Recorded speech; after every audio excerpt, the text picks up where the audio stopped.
Galarza y con las novedades. Por favor, Andrea, adelante. Aquí en I99 sigues tú, Jaime, Javier y yo. Listos, estamos. Anita, listo. Ya estamos conectadas. Anita, qué gusto verte. ¿Cómo vamos? Hola, mi querida André, ¿cómo estás? Un saludo cariñoso para todo el panel y desde luego a todos los amigos que nos están acompañando a través de esta entrevista. Excelente. Lo que nos preguntamos todos, y creo que ya es la pregunta general de este país, ¿cómo hacen estos nódulos de corrupción para recibir a un gobierno atrás de otro, sentados en los mismos puestos de de las unidades de negocio, sin que haya realmente una purga adentro de esta metástasis de corrupción que en Vox Populi se maneja desde hace presidentes atrás en el sector eléctrico del país? Bueno, sí, los sectores estratégicos donde se encuentran los sectores eléctricos, también está Petroecuador, han sido mucho la joya de la corona como un motín político. Entonces, ¿qué es lo que sucede? Que lastimosamente fue un error del presidente Daniel Noboa haberle entregado estos sectores al correísmo. Este acuerdo, esta repartición, por así decirlo, se da cuando tiene el presidente en funciones, Daniel Noboa, reuniones con el correísmo, decide entregarle la primera vicepresidencia a la Asamblea Nacional al correísmo, fiscalización al correísmo, justicia al correísmo, y también le entrega los sectores estratégicos al correísmo como una parte de la repartición del pastel, ¿no es cierto? Entonces nosotros, sabiendo y conociendo cómo actúa el correísmo, que es financiado por el narcotráfico y que jamás va a estar a favor de enmiendas a la Constitución, de cambios al COI para poder combatir a la delincuencia organizada, le dijimos, por ejemplo, que era mala idea que le entregue la Comisión de Justicia al correísmo, que es donde se hacen las reformas del Código Orgánico Integral Penal.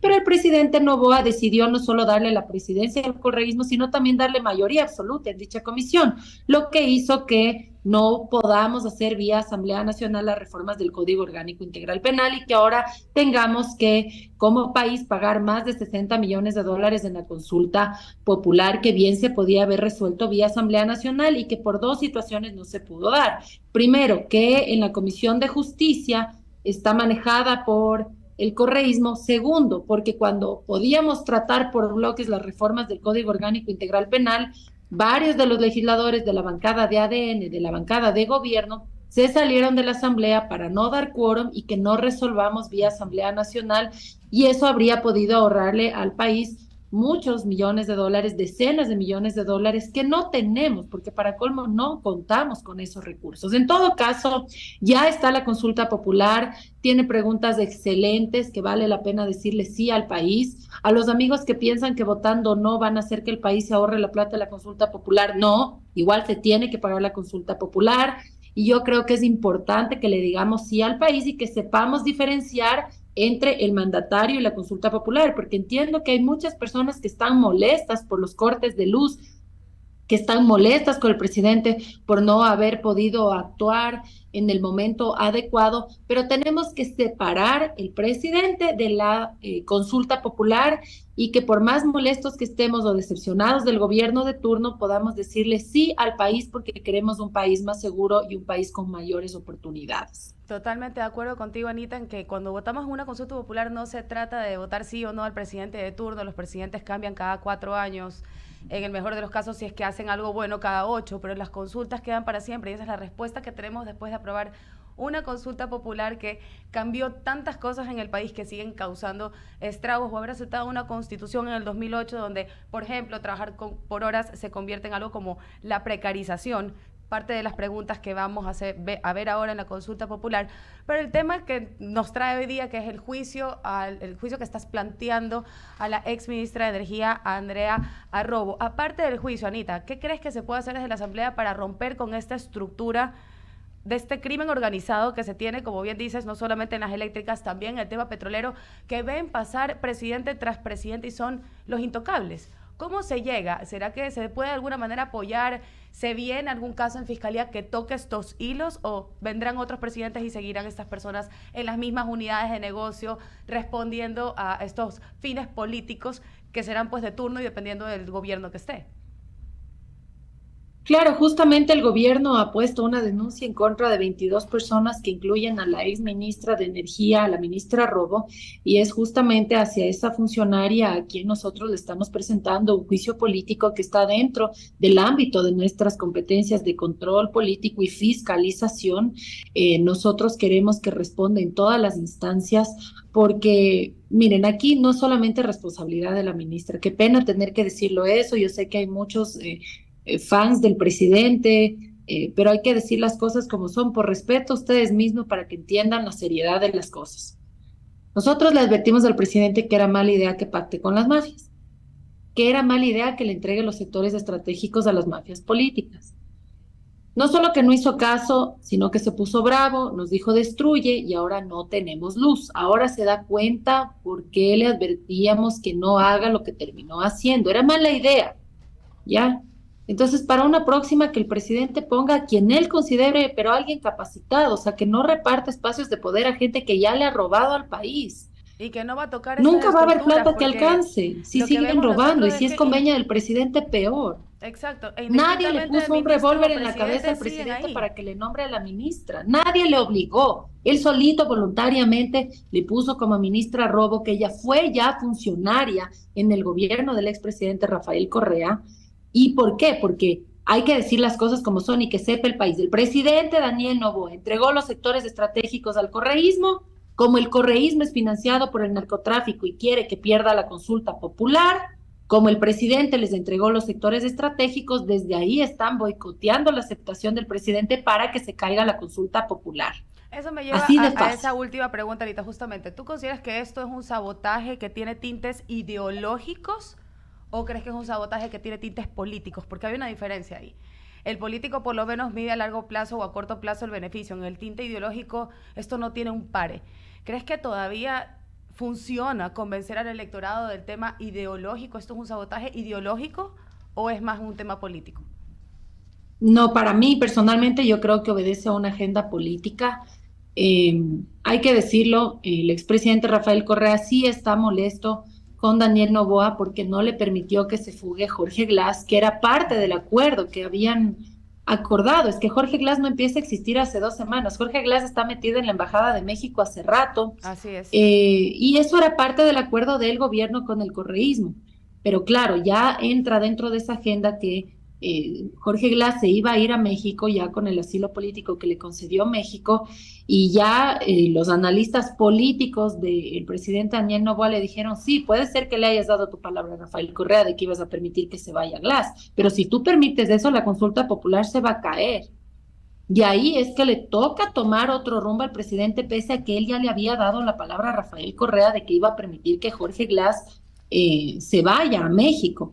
Porque si es que ya se le fugó Fito y hasta ahora no lo recaptura, Colón Pico y hasta ahora no lo recaptura. Y si se iba Glass, créanme que eso habría afectado gravemente el tema de la consulta popular, que es decirle sí al país. Es tan importante esta consulta popular, de verdad, yo le pido a la ciudadanía que reflexione, que separemos las cosas, que leamos las preguntas y que nos demos cuenta que es una herramienta fundamental para que podamos tener un Ecuador más seguro y un Ecuador con mejores oportunidades y opciones de desarrollo y de trabajo. Así que sí, yo no les digo voten todos, sí, revisen las preguntas, analicen las preguntas, vean los anexos, voten de manera informada, pero nunca voten por odio. Así es, y sobre todo separando, ¿no? Como vemos, los presidentes vienen y van, pero lo que votamos en las consultas se convierte en nuestra responsabilidad y al mismo tiempo en nuestro verdugo. Muchísimas gracias, Anita. Les doy el paso a Jaime, que está en estudios, y espero vernos pronto. Un abrazo. Un abracito, mi André. Gracias, Andrea, y bienvenida, Anita. La verdad es que es placer tenerla por acá. A ver, yo quiero hacer una pregunta que es más allá del tema por el juicio que contra la ministra, ¿qué sacamos con esto? El Ecuador realmente, o sea, siguiendo un juicio político a una ministra que aparentemente está en funciones desde el 2012, 2016, una cosa así. En funciones me refiero dentro del ministerio. Ha pasado por varios ministros y hoy en día ella es digamos, la capitana del barco y pues obviamente esconde información según lo que he escuchado y he leído, pero no tengo ninguna prueba para decirlo. Lo que sí es cierto es un juicio político ¿para qué? Justamente para que el país conozca la verdad. Y también para eso existen los procesos de juicio político, para que aquellos funcionarios que no hayan cumplido con sus funciones tengan esa censura que no va a admitir que nuevamente vayan a esas funciones donde no han cumplido con lo encargado. Miren, vaciaron una represa, lo hicieron de manera intencional para boicotear una consulta popular, afectando a todos los sectores de la sociedad, porque ahora para todos se necesita energía eléctrica. No les importa el país, solo les importa que se caiga la consulta popular porque ellos tienen que darle resultados a los narcotraficantes que les financian. Al correísmo le financia el narcotráfico. Jorge Glass salió en libertad con un habeas corpus pagado por alias del patrón Norero, narcotraficante. Por eso es que vemos al correísmo diciéndole a sus bases, vota todo, no. O sea, usted, Anita, le está diciendo que realmente la narcopolítica está engendrada dentro del Ecuador y es RC5 quien tiene esa, digamos, ese financiamiento y aparte de eso, es quien ha estado detrás de este boicot. Totalmente, 100%. Y fue un error que el presidente haya pactado con la narcopolítica. Nos faltó poco dibujarle, explicarle con manzanas que tarde o temprano eso iba a generarle un costo al país, que es lo que estamos viviendo en este momento. Le dijimos que era mala idea que pacte con el correísmo, nos dijo destruye y ahora no tenemos luz. Entonces ahora se está dando cuenta que las cosas que le decimos es por el bien del país, no es por jorobarle. De hecho, ha sido con los votos de construye con los cuales el presidente ha podido cristalizar sus propuestas en la Asamblea Nacional. Todo lo que ha pedido el presidente en la Asamblea Nacional le ha aprobado, corregido y aumentado y mejorado. No puede poner de pretexto que la situación del país no avanza por culpa de la Asamblea, porque todo lo que ha pedido ha obtenido desde la Asamblea Nacional como una herramienta de gobernabilidad para que el Ejecutivo, como su nombre lo indica, ejecute en las políticas públicas y sobre todo para prevenir este tipo de situaciones. Ahora, obviamente el gobierno no podía prevenir lo que está sucediendo en este momento porque la ministra no informó. Entonces, el presidente, ¿cómo puede tomar decisiones si no tiene la información completa? Y jamás iba a tener la información completa, porque lo que el correísmo quiere es que pierda la consulta popular. ¿Y cómo iba a lograr que pierda la consulta popular o intentar, porque espero yo que gane la consulta popular, es boicoteando de todas las maneras posibles la gestión del presidente para que caiga en aceptación, ¿no es cierto? Y que la gente, lastimosamente, como a veces no separan el presidente de las elecciones, por desconformidad con el presidente, vayan y voten no. ¿Usted está de acuerdo con lo que se hizo para cogerlo preso, digamos, a Jorge Glass o no? Es que Jorge Glass no podía irse, burlarse del país habría sido terrible. Las formas un poco habrían que ver cuál fue la motivación que les llevó a ingresar a la Embajada de México. Creo yo que tal vez habría otros mecanismos que habrían sido medios conflictivos con la comunidad internacional, porque esto de aquí a 12 años va a traerle problemas legales al país, es un hecho. Pero yo sí creo que Jorge Glass no debía burlarse del país, no debía irse, como ya se le fue al presidente Fito, como ya se le fue al presidente Colompico. Si es que se le iba Jorge Glass, habría sido la cereza del pastel. Correcto, el paso a Javier Segarra, que tiene más preguntas para usted. Muchas gracias por haber respondido a mis preguntas. Adelante, Javier, te escuchamos. Gracias, Jaime. Buenos días, asambleísta. ¿Cómo le va? Un gusto. Solo una inquietud.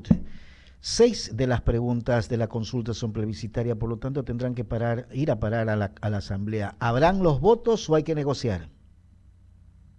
No, yo creo que sí hay los votos en la Asamblea Nacional para poder aprobar. Si es que el pueblo dice sí en la consulta popular, lo curioso es que después tiene que ir a la Asamblea Nacional para que nosotros ratifiquemos el mandato democrático que diga el pueblo en las elecciones, ¿no? Nosotros, si el pueblo dice sí en la consulta popular, evidentemente nos ratificaremos en la voluntad soberana democrática que tenga el país este domingo en la consulta popular, que espero que gane el sí. Yo le hago un llamado a la ciudadanía que por favor pensemos en nuestros hijos, en nuestras familias, quieren llegar sanos y salvos a sus hogares. Miren lo que pasó con este chofer del autobús que fue asesinado por un menor de edad de 14 años. A esos menores deberían ser juzgados como adultos. Nosotros desde la Comisión de los Derechos Niños, Niñas y Adolescentes que estamos trabajando en el COPINA, que es del Código Orgánico de Protección Integral de Niños, Niñas y Adolescentes, presentaremos con mi compañero Jorge Peñafiel y mi persona un informe de minoría señalando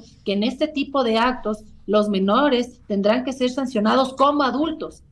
Porque claro, por los derechos humanos protegen a los menores de edad que están en sicariato y narcotráfico y haciendo daño a la sociedad, pero esos menores de edad no están pensando en los derechos humanos. Claro. Entonces yo sí creo que tenemos que cambiar la situación, como tendremos que actuar conforme a lo que estamos viviendo en este momento en nuestro país, votando a favor del Ecuador este domingo en la consulta popular. Claro que no es una varita mágica.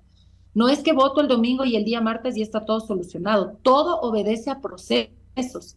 Pero esos procesos son necesarios si queremos hablar de un país más seguro, si queremos hablar de un país con mayores oportunidades de trabajo, unas mayores oportunidades para los jóvenes que quieren trabajar, que quieren tener algún tipo de ingreso. Yo les quiero decir algo, no hay peor precarización que no tener ningún tipo de trabajo. Sin duda. Les están hablando que te van a quitar el 10º, que no vas a tener vacaciones. Pregúntenle al trabajador autónomo, al vendedor informal, si tiene utilidades, si tiene vacaciones, si tiene 13º, 14º. A duras penas logra reunir $10 y le ha ido súper bien en el día. Asambleísta, le voy a dar paso a Eduardo Mendoza para que continúe con el diálogo. Gracias. Muchas gracias, mi querida Anita. Yo vuelvo al tema del juicio político a la ministra Robo. ¿Cuál es el procedimiento? Porque hay algunos en el camino. Y entonces, en este lado, cuando van a entrevistar a Fernando Santos, que ya no es ministro hace años, ni al ex ministro del Interior, me explico, me parece que el sentido de la oportunidad, entiendo que no se puede porque así se entra, pero sería no solamente bueno entrevistar, sería bueno que esta ministra sea llamada, la ex ministra Robo, sea llamada a la Asamblea para que explique, porque si el presidente ha pedido que a la Fiscalía que intervengan y que hay un señor que trabajó años atrás y que todos sabemos que su accionar no es el mejor y que se dice que incluso han vaciado una central hidroeléctrica y que le han ocultado al presidente de la República información antes de una consulta popular o antes, como sea, tiene fines y para que exista una de las condiciones para que exista delito es deseo de delinquir. Es decir, coludidos contra el Estado, contra los ecuatorianos. Anita, pienso que solo usted lo ha dicho y esto hay que llamarla a esta mujer, ojalá, y diga la verdad, porque lo que nos ha hecho a todos y le está haciendo al Ecuador en el caso de que gente se caliente, se complete y no quiera votar por el sí, por este tema de los apagones, puede ser más peligroso. Esta consulta no es que es del presidente ni del gobierno, es por el Ecuador. Y esta gente ha conspirado contra eso, Anita. Así que, por favor, con sus palabras. Sí, muchísimas gracias, mi querido Eduardo, por su Encantado. pregunta. Bueno, a nosotros nos parece importante que todas las personas que tengan que rendirle cuentas al país lo puedan hacer en todas las instancias.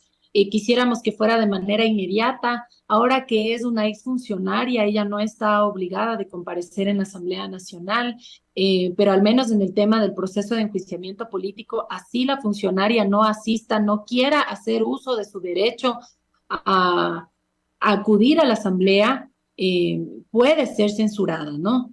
Entonces, eso es lo que nosotros tenemos que hacer dentro del ámbito de nuestras competencias, así como en el ámbito de las competencias de la señora Fiscal General del Estado, la doctora Diana Salazar, que ella tendrá que investigar la denuncia que ha sido presentada por parte del gobierno en contra de 22 personas.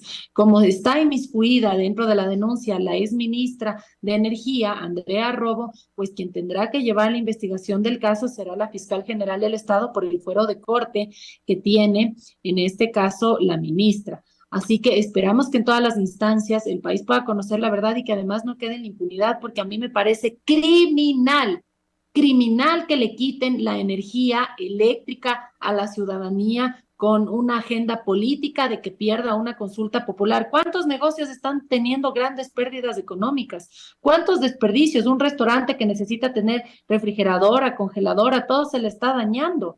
Los estudiantes que necesitan tener acceso a Internet, que no pueden tener, porque obviamente si es que no hay energía eléctrica, no pueden hacer sus tareas educativas. Es decir, son muchas las cosas que se vienen afectadas desde los sectores productivos, económicos, educativos, de salud, que se están afectando por la falta de energía, por el sabotaje de la agenda correísta y también por la falta, no sé, de experiencia del presidente o de la ingenuidad de creer que ahora sí el correísmo con él se iba a portar decentemente because he's nice, because he's handsome.